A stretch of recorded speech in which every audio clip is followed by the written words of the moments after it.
Sabe, toda vez que a Bíblia fala para a gente não andar em ansiedade, ela nos apresenta também o porquê não precisamos estar. Em Mateus 6, no versículo 25 ao 34, nós temos Jesus em seu sermão da montanha ensinando acerca da ansiedade, a preocupação com as coisas diárias. Mas a palavra de Deus diz: por isso eu lhes digo que não se preocupem. Talvez a sua versão, dependendo qual for o nível, diz: não andeis ansiosos acerca do que comer, do que beber ou do que vestir. A vida não é mais que a comida, e o corpo não é mais do que a roupa. Observem os pássaros, eles não plantam, nem colhem, nem guardam alimento em celeiros, pois seu Pai Celestial os alimenta. Acaso vocês não são muito mais valiosos que os pássaros? Qual de vocês, por mais preocupado que esteja, pode acrescentar ao menos 1 hora à sua vida? E por que se preocupar com a roupa? Observem como crescem os lírios do campo. Não trabalham nem fazem roupas, e no entanto nem Salomão, em toda a sua glória, se vestiu como um deles. E se Deus veste com tamanha beleza as flores silvestres que hoje estão aqui e amanhã são lançadas ao fogo, não será muito mais generoso com vocês, gente de pequena fé? Portanto, não se preocupem dizendo o que vamos comer, o que vamos beber ou o que vamos vestir. Essas coisas ocupam o pensamento dos pagãos, mas seu Pai Celestial já sabe do que vocês precisam. Busquem em primeiro lugar o reino de Deus e a sua justiça, e todas essas coisas lhes serão acrescentadas. Portanto, não se preocupem com o amanhã, pois o amanhã trará suas próprias inquietações. Bastam para hoje os problemas desse dia. Que extraordinário ver as palavras do próprio Cristo acerca das nossas preocupações com as coisas da vida diária. Mas Jesus nos diz: não se preocupe com o que comer, com o que vestir, com o que beber. Por quê? Ele diz: porque Deus sabe que você precisa dessas coisas. É praticamente o não se preocupe com a sua fome, porque eu vou fazer um churrasquinho. Inclusive, quando eu falo de fome, tem uma passagem que normalmente tem uma história que normalmente as pessoas já ouviram meu pai pregar. As pessoas às vezes até fazem meme, né? Um pai deixou seu filho passar fome para ele aprender uma lição. Mas eu lembro que quando eu tinha 18 anos, eu tinha saído de casa para estudar em outro país, porque eu consegui uma bolsa de estudos. E nessa ocasião, eu estava ganhando em real num trabalho aqui no Brasil, online, mas gastando meu dinheiro em dólar lá nos Estados Unidos, na época que o dólar era 2 e pouquinho, e eu achava um absurdo. E aí, eu lembro que tive um mês onde a vida fez comigo aquele truque de mágica, que é: seu dinheiro sumiu, puf, todas as minhas emergências combinaram de acontecer ao mesmo tempo. Eu lembro que tudo foi embora. E eu dei uma ligada para o meu pai, porque faltava 3 dias para eu receber o meu próximo salário. Eu falei: pai, eu não teria te incomodado, estou tentando ser crescidão, só que eu não tomei café da manhã, eu não almocei, eu não vou jantar, porque a coisa está feia. Né? Acabou a grana, você não consegue me ajudar? Eu acerto com você daqui a 3 dias. Ele falou: não. Eu falei: ué, você não pode? Ele falou: eu posso, eu não quero, você está falando de constituir família aí, eu não vou te ajudar não. Eu falei: pai, não foi culpa minha, eu tive emergência. Ele falou: se você não tem um fundo de emergências, foi culpa sua. Não teve conversa. Hoje eu sou grato que ele fez isso, que ele jogou duro comigo, porque pensa num guri que ficou bom de orçamentos depois dessa. Falei: pai, o que eu faço? Ele falou: você já jejuou 3 dias antes, jejua de novo. Eu sempre que eu conto essa história, eu vejo umas mães tipo, tadinho, e uns pais tipo, eu vou fazer isso com meu filho.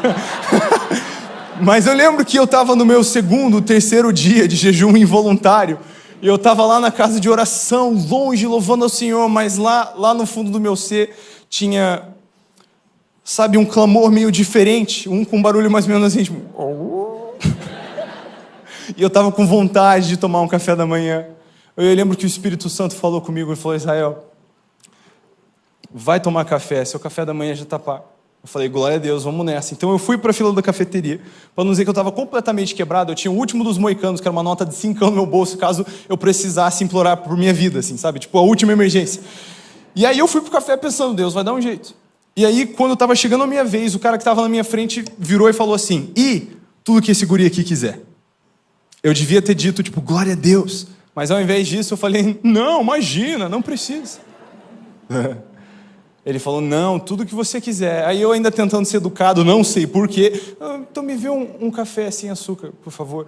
Ele falou: não. Perguntou para a moça que trabalhava lá: o que esse cara gosta de comer? Ela falou: eu gosto de comer esse aqui e tomar esse aqui. Falou: então vê tudo isso aí para ele. Ele ainda pegou o troco e pôs no meu bolso assim, e falou: Deus está cuidando de você, cara. E essa ocasião foi muito marcante para mim.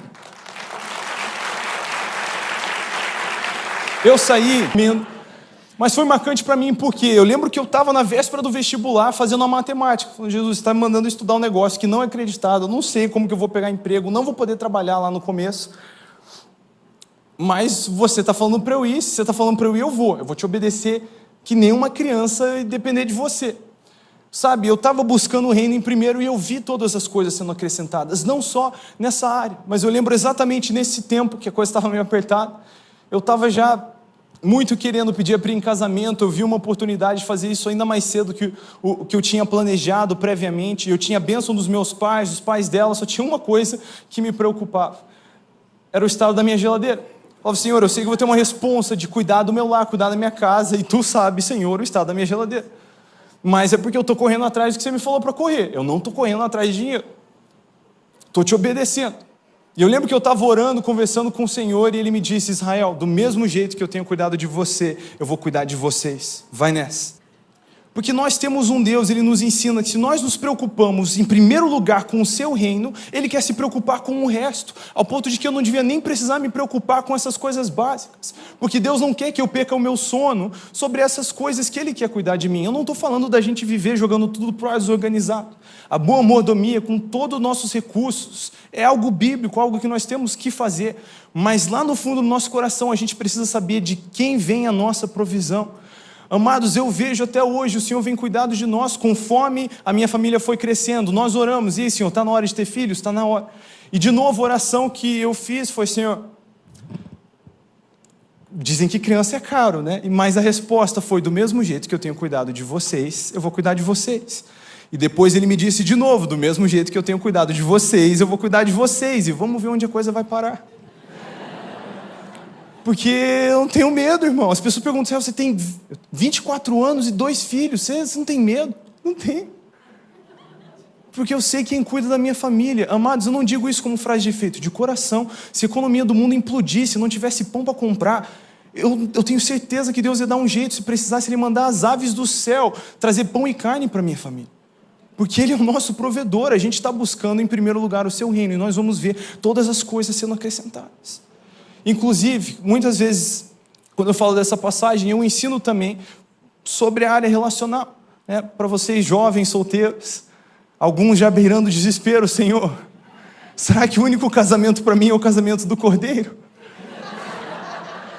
Você pode descansar em Deus, continuar buscando o reino em primeiro lugar, e todas as coisas vão ser acrescentadas. Mas Israel, Mateus 6 aqui está falando de comida e bebida. Mas, gente, quem que criou a gente para se relacionar? A Bíblia diz que Deus faz com que o homem solitário habite em família. É a invenção dele também. Eu tenho a sensação de que ele também quer prover nessa área. Na verdade, Provérbios 18, no versículo 22, e Provérbios 19, 14, falam que um cônjuge é uma dádiva, um presente do Senhor. Nós vemos esse exemplo no Velho Testamento até em Êxodo, no capítulo 1, do versículo 15 ao 22. Tem 2 hebraicas, que para mim elas são heroínas bíblicas, Sifrá e Puá. O faraó manda matar todos os meninos que nascerem, né, os meninos hebreus que nascerem. E elas se recusam a fazer isso porque elas temem ao Senhor. A Bíblia diz que elas temeram ao Senhor mais do que a faraó, porque elas sabem que Deus não está no negócio de assassinar bebês, então elas desobedecem o faraó. E a Bíblia diz que porque elas temeram ao Senhor, Ele deu para elas as suas próprias famílias. Então, gente, é um tema fácil de ver, Deus cuida disso também. Sabe, e eu tenho tanta história para contar, porque eu tenho aplicado isso. Mas você talvez, eu sei que algumas pessoas, porque sempre a gente tem 2 reações ouvindo um testemunho. Né? Uau, glória a Deus, eu quero viver isso, e às vezes a gente tem, isso nunca vai acontecer comigo. Isso nunca aconteceu comigo antes, por que isso nunca aconteceu comigo? Mas você tem que lembrar, nós aprendemos isso com João, discípulo amado, que não é que Jesus reclinava a cabeça em seu peito, é João que reclinava a cabeça no peito de Jesus. Nós temos todo o amor dele, mas o que a gente vai fazer com isso? Porque talvez, se você está se sentindo assim, será que isso pode acontecer comigo também? Você está precisando fazer isso aqui, ó. Amém? Isso pode acontecer com cada um de nós. Não é que eu sou o filho favorito de Jesus, de Deus. Eu me sinto assim. Eu me sinto filho favorito, mas você também pode se sentir, amém?